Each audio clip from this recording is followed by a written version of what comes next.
The loudest stadium on Earth did not explode that day. It died. Nearly 200,000 people had come to Rio de Janeiro to watch Brazil become immortal. They wore white. They sang before the whistle. They believed the World Cup was no longer a dream, but a delivery waiting to be received. Brazil did not need a miracle. Brazil did not even need to win. All they needed was a draw. And for one afternoon, an entire country stood at the edge of glory, already smiling at the future. Then one Uruguayan ran down the right wing. One low shot slipped past Moacir Barbosa. And the Maracanã, a stadium built for celebration, became a tomb of silence. Before we return to that fatal moment, remember this: empires do not always fall in wars. Sometimes they fall when a ball crosses a line, so your subscriptions in our channel to help us make you live all these stories. The 1950 World Cup arrived after years of darkness. The Second World War had stopped the tournament for 12 years. Europe was wounded. Cities were rebuilding. Nations were trying to remember how to celebrate. Brazil wanted more than a tournament. Brazil wanted proof. Proof that it was modern. Proof that it was powerful. Proof that its football, its rhythm, its confidence, and its joy belonged at the center of the world. So Rio built the Maracanazo. It was not just a stadium. It was a monument to expectation, a concrete bowl designed to hold a nation's dream. Its vast terraces seemed almost impossible, as if Brazil had built a city inside a city and filled it with one command: witness us. By the final round, the command felt justified. Brazil had crushed Sweden. Brazil had destroyed Spain. The goals came like drums. The newspapers praised them. The crowds adored them. The country began to move as if destiny had already signed the papers. But destiny is most dangerous when people think it is obedient. There was no normal final in 1950. The champion would be decided by a final group of 4 teams: Brazil, Uruguay, Spain, and Sweden. By the last match day, the table had narrowed history into one cruel equation. Uruguay had to win. Brazil only had to avoid defeat. That small difference changed everything. A draw would crown Brazil world champion. A draw would turn the Maracana into a cathedral of joy. A draw would make the white shirts sacred forever. And almost everyone believed even that was too modest.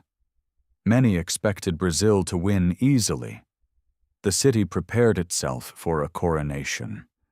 Some newspapers treated the title as if it had already happened. Celebrations waited outside the stadium like fireworks waiting for flame. Uruguay arrived as the unwanted guest at Brazil's feast. For Brazil, this was not arrogance in the simple sense. It was hunger after waiting. It was a young football nation trying to look at itself and see greatness staring back. That is why the danger was so deep. They were not only defending a score, they were defending an image of themselves. But inside the Uruguayan dressing room stood Obdulio Varela, the captain, a man made for hostile rooms. He understood something Brazil had forgotten. The crowd could scream. The newspapers could declare. The politicians could prepare speeches, but none of them could touch the ball. Brazil wore white that day, not the famous yellow shirt the world knows now.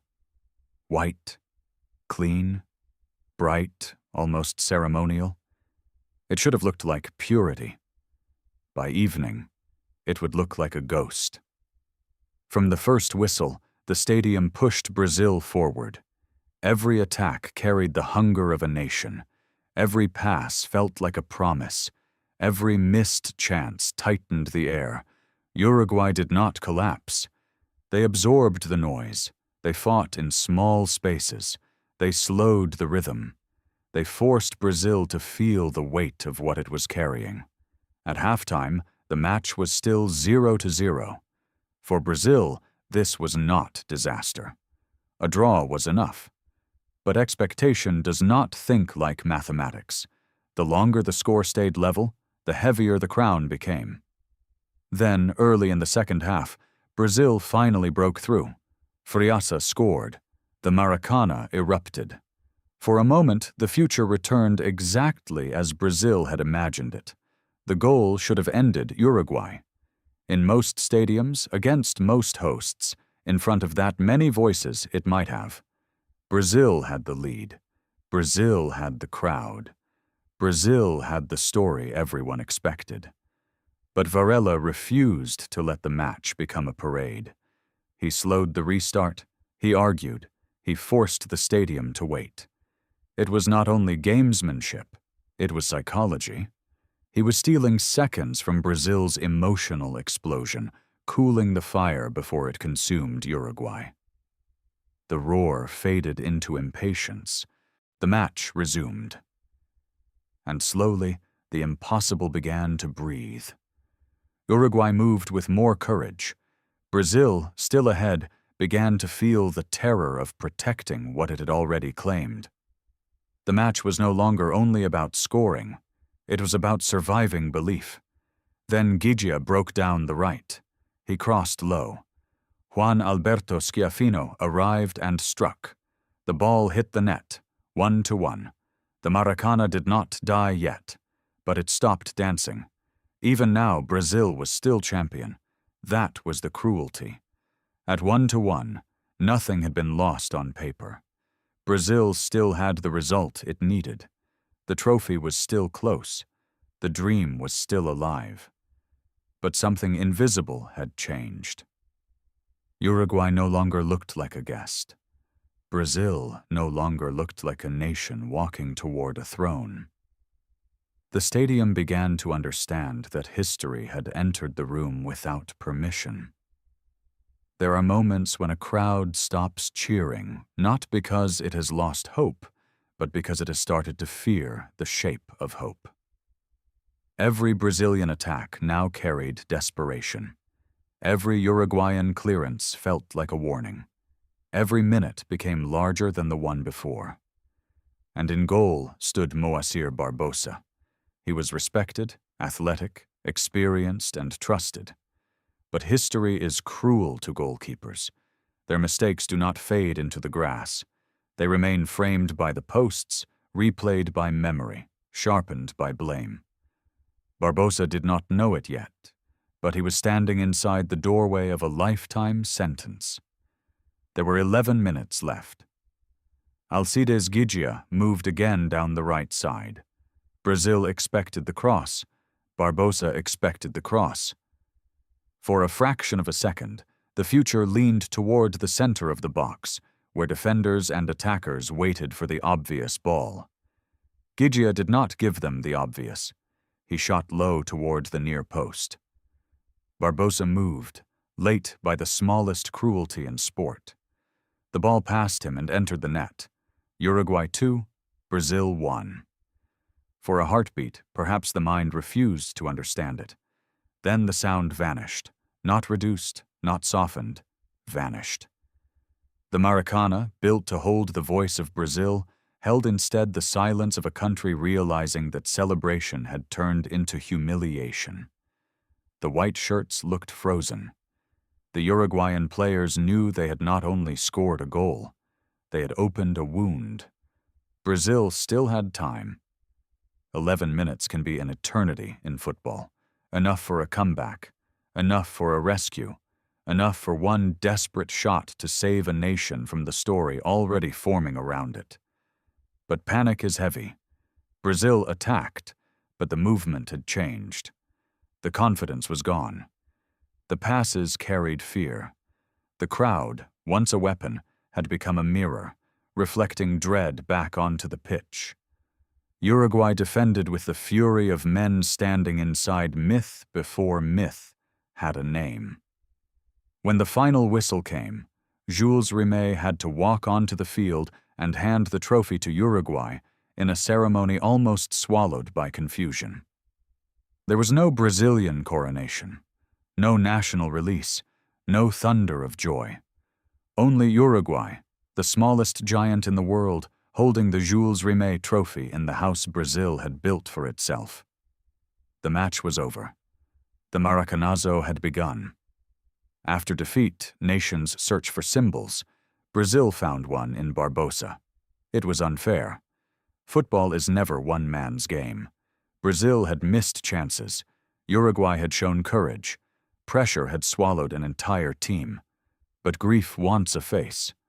And Barbosa was the goalkeeper who had turned to see the ball behind him. For years, he carried the shadow of that goal. The white shirt itself became stained by memory. Brazil later abandoned it as the main national kit, moving toward the yellow, green, and blue that would become famous across the world. But colors can change faster than wounds. Barbosa lived with the accusation long after the stadium emptied. The punishment outlasted the match, outlasted the players, outlasted the generation that had watched it happen. That is what makes Maracanazo darker than an upset. It did not end at the whistle.